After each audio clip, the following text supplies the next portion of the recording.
मित्रों नमस्कार। ब्रह्मा जी ने स्वयं कहा है कि इन मांसों को खाना चाहिए। जो नहीं खाएंगे वो जल्दी मर जाएंगे। जी हाँ दोस्तों, आपने बिल्कुल सही सुना। अगर कोई मनुष्य मांस नहीं खाता है तो वह जल्दी मर जाएगा। हमारे धर्म गुरु हमें मांस खाने से मना करते हैं और ब्रह्मा जी हमें मांस खाने को कहते हैं। मित्रों, क्या है हकीकत आज हम इस वीडियो में आपको बताएंगे। और हवाई बातें नहीं करेंगे। जो भी बात आज हम आपको बताने वाले हैं उन सभी बातों का प्रमाण भी देंगे। वीडियो के अंत तक हमारे साथ बने रहे, क्योंकि आज के इस वीडियो को देखने के बाद आप ये जान पाएंगे कि ब्रह्मा जी ने मनुष्यों को कौन सा मांस खाने को कहा है और कौन सा मांस मनुष्यों को नहीं खाने को कहा है। हर एक चीज की आज हम पोल खोल कर रख देंगे, ताकि लोगों की आंखों पर से पर्दा हट जाए और लोग यह जान सके कि मांस खाना कितना जरूरी है। दोस्तों, मांस सिर्फ मनुष्यों के लिए ही नहीं बल्कि देवी देवताओं और भगवान को भी प्रिय है।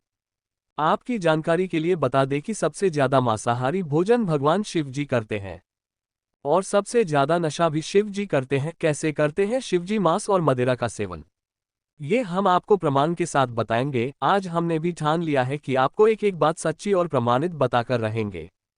जिन लोगों ने मांस खाने से आपको मना किया है, यह वीडियो उनको जरूर भेज देना, ताकि आंखों के सामने सच्चाई आ जाए। क्योंकि प्रमाण के दम पर आज हम रोक टोक लगी अंधविश्वास की जड़ को बेनकाब कर रहे हैं। मित्रों, बड़े बड़े पुजारी और विद्वान लोगों को भगवान के दर्शन नहीं हो पाते हैं। वे लोग दिन रात पूजा पाठ करते रह जाते हैं और खुद को ज्ञानी और शिव का परम भक्त समझते हैं। फिर भी उनको शिव जी के दर्शन नहीं हो पाते हैं। किंतु जंगल का रहने वाला भिलकुमार कण्पा रोज शिव जी को मांस का भोग लगाता था। वह जंगल से जानवरों का और पक्षियों का शिकार करता था और प्रतिदिन नियम से शिवजी को मांस का भोग लगाता था। आश्चर्य की बात तो यह है कि शिवजी भी उस मांस वाले भोग को स्वीकार कर लेते थे। एक दिन की बात है, एक ज्ञानी विद्वान ब्राह्मण पहुंचा। उसने शिव जी की पूजा अर्चना की और उसने पूरे मंत्र के साथ पूजा करके शिव जी को भोग लगाया।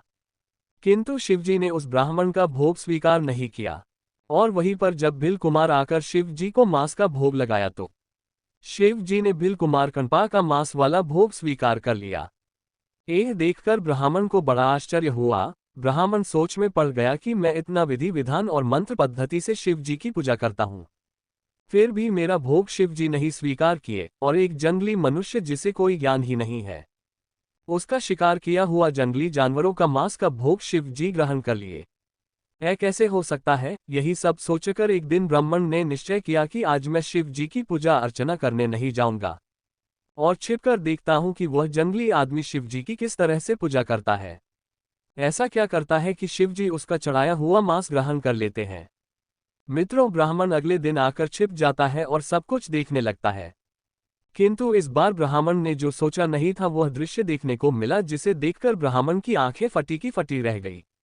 मित्रों, हर रोज की तरह इस बार भी वह जंगली आदमी भिल कुमार कण्पा आया और शिवजी को मांस का भोग लगाने गया तो उसने देखा कि शिवजी की एक आंख से खून बह रहा है।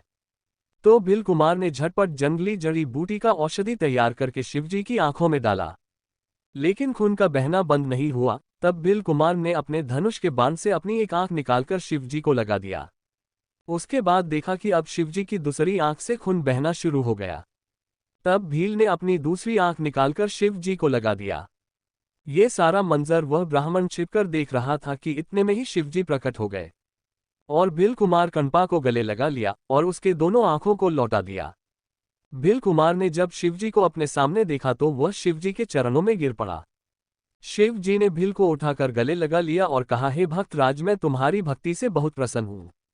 तुम्हारी जगह तो मेरे हृदय में है। ये सब छिपकर देख रहा ब्राह्मण दौड़ा आया और शिवजी के चरणों में गिर पड़ा और उसने अपनी भक्ति और भिल की भक्ति का अंतर पूछा। तब शिव जी ने कहा, मुझे पूजा पद्धति नहीं, श्रद्धा भाव प्रिय है। ये सुनकर ब्राह्मण भिल कुमार के चरणों में गिर पड़ा और कहा, तुम धन्य हो भिल कुमार, आज तुम्हारी वजह से मुझे शिवजी के दर्शन हो गए। मित्रों, अब आइए हम आपको प्रमाण दे देते हैं कि कैसे सबसे ज्यादा मांस और मदिरा का सेवन शिवजी करते हैं। शिवजी के ही विनाशक, रौद्र, संहारक रूप बाबा काल भैरव हैं, जिन्हें सिर्फ मांस, मछली, अंडा और शराब चढ़ाया जाता है। और आपकी जानकारी के लिए बता दें कि यह मंदिर बनारस के काशी नगरी में स्थित है। यहाँ दर्शन करने के बाद में पका हुआ बना हुआ मांस को ही प्रसाद के रूप में बांटा जाता है। इसी तरह कामाख्या माता के मंदिर में भी खसी का बलि देकर मांस को प्रसाद के रूप में बांटा जाता है। और नेपाल की गढ़ी माता के यहाँ भी बलि देकर मांस को प्रसाद के रूप में बांटा जाता है। इस तरह से कितने ही देवी देवताओं का मंदिर हमारे भारत में है जहां सिर्फ मांस और शराब ही चढ़ाया जाता है। मित्रों, अब आइए हम आपको प्रमाण के साथ यह बता दें कि ब्रह्मा जी ने कौन सा मांस खाने को कहा है। मित्रों, प्राचीन समय का कानूनी ग्रंथ है जिसे मनुस्मृति कहते हैं। जैसे आज का कानूनी ग्रंथ संविधान है जिसके हिसाब से भारत में कानून व्यवस्था लागू है, वैसे ही प्राचीन समय का कानूनी ग्रंथ मनुस्मृति में स्पष्ट रूप से लिखा गया है कि मांस खाना पाप नहीं है। मनुस्मृति के श्लोक 30 अध्याय 5 में साफ साफ लिखा गया है कि खाने योग्य जानवरों का मांस खाना कोई पाप नहीं है। और मनुस्मृति के ही श्लोक 3 अध्याय 267 से 272 तक में स्पष्ट रूप से लिखा गया है कि हिरण, मृग, मछली, मुर्गा, मुर्गी, बकरी, भेड़ और खरगोश को बलि के रूप में मंजूरी देता है।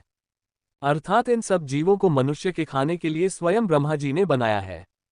मनुस्मृति के श्लोक 5 अध्याय 33 में लिखा है कि कोई भी मनुष्य विपत्ति के समय मांस खा सकता है। अर्थात मान लीजिए आप कहीं ऐसे जगह पर फंस गए हैं जहां दूर दूर तक कोई भी अन्न का एक दाना भी नहीं है और आपको अब भूख बर्दाश्त से बाहर हो गई है। अगर अब आपने भोजन नहीं किया तो मरना निश्चित है। ऐसी परिस्थितियों में आप जंगली जानवरों का, मछली का मांस खा सकते हैं। अगर कोई नहीं खाता है तो वह जल्दी मर जाएंगे। श्लोक 5 अध्याय 27 में लिखा है कि ऐसी परिस्थिति में मांस खाना जरूरी है जब मांस नहीं खाने से जीवन पर खतरा हो या जान जाने की नौबत आ गई हो। मित्रों, मनुस्मृति में स्पष्ट लिखा है कि ब्रह्मा जी ने खाने योग्य और खाने वाले दोनों को बनाया है। मनुस्मृति ग्रंथ स्पष्ट करती है कि मांस खाना पाप नहीं है। मित्रों, हमने सभी के उदाहरण देकर प्रमाण के साथ आपको ये जानकारी दी है।